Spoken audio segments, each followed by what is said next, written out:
станува ли Скопје европска престолнина на медицински потпомогнато оплодување? Бебињата од епрувета го потикна здравствениот туризам во Македонија.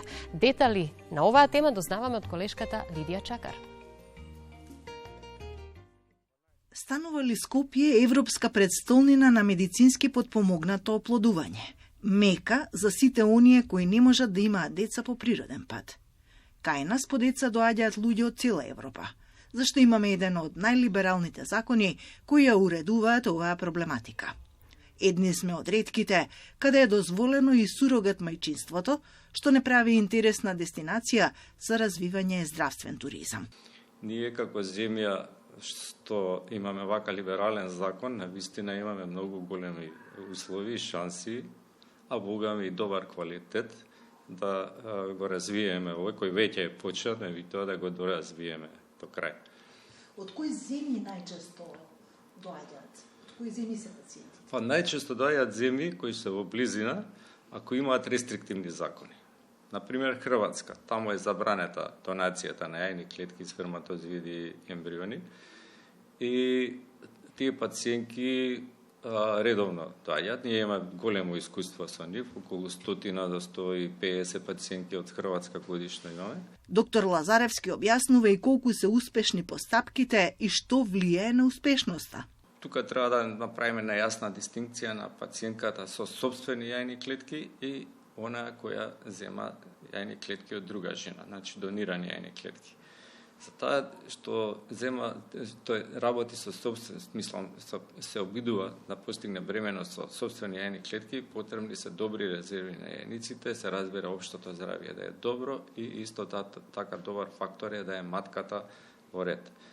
Ако тоа се постигне, ние имаме добра бројка на статистичка стапка на бременост и како Македонија, не само како наша установа, така да некаде отприлике срачунаме дека околу 50% од сите жени од првиот обид ќе останат бремени, меѓутоа она стапка на baby home, значи здраво дете дома е негде околу 40%. Од друга страна, овие пациенти кои одат на донирани јајни клетки, зашто знаете дека денеска жената многу причини, кариера, не ја нашла љубовта на својот живот и така натаму, све покасно одлучува да забремени. Затоа тие се одлучуваат, веќе резервите се при крај, нешто ќе се обидат еднаш-два пати, се разбира и квалитетот на јајните клетки не е ист на 20 години и на 45 години. Значи на 20 години ако земеме од 10 јајни клетки, дека 8 се добри, значи 35 години од 10-20 јајни клетки може само една евентуално да е добра. Што е нормално, мислам, тоа е биолошкиот часовник работи. Тие пациентки имаат огромен успех на забременување, дури 70-80% се разбира ако матката е здрава. И каква е незината здравствена состојба. И уште една работа треба да се каже, мора да има старосна граница за овие постапки. За жал, кај нас ја нема. Да, токму тоа секав да прашам, либералниот закон отвара и некои етички прашања. Кога сме престари за потомство?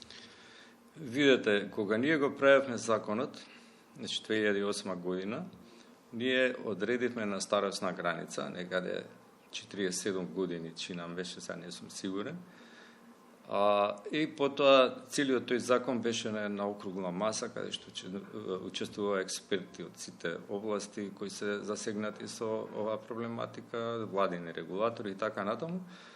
Така да тоа беше прифатено. Меѓутоа, некои удруженија на жените тоа на Уставен суд го оповргна и тоа падна. И сега ние сме, фактички немаме тука еден, како да го кажам, тој возрастен интеррегнум, значи немаме ние тука веќе некоја граница каде што жените не можеме да ги ограничиме, иако тоа е секаде во свет. Мислам дека добар потек направи ова ново раководство на Фондот за здравство, што ги ограничи жените со собствени јајни клетки на 45 години, а на донација мислам на 49 години. Јас до пред година дена бев и скоро константен член на Комисијата за БПО при Министерството за здравство.